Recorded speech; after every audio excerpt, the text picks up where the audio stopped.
สวัสดีครับ วันนี้เราจะมารู้จักมัลติมิเตอร์กันมัลติมิเตอร์คืออะไรนะล่ะมัลติมิเตอร์ก็คือเครื่องมือวัดทางไฟฟ้าชนิดหนึ่ง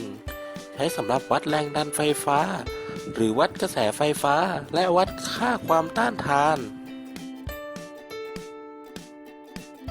มัลติมิเตอร์มี 2 ชนิดด้วยกัน 1. มัลติมิเตอร์แบบเข็ม 2. มัลติมิเตอร์แบบดิจิตอลแล้วมัลติมิเตอร์ใช้ทำอะไรได้บ้างน่ะเหรอก็ใช้วัดหาค่าแรงดันใช้วัดหาค่าความต้านทานแล้วก็ใช้วัดหาค่ากระแส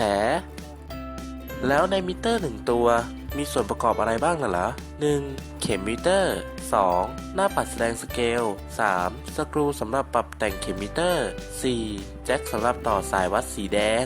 5. แจ็คสำหรับต่อสายวัดสีดำ 6. แจ็คเอาท์พุต 7. สวิตช์สำหรับเปลี่ยนบ้านต่างๆและ 8. ที่ปรับเข็มตำแหน่ง0 โอห์ม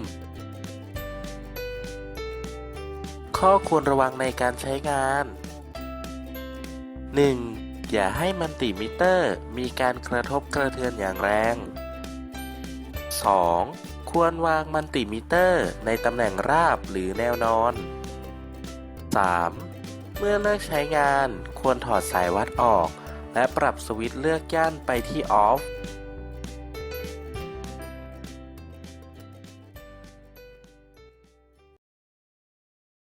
Created using Powtoon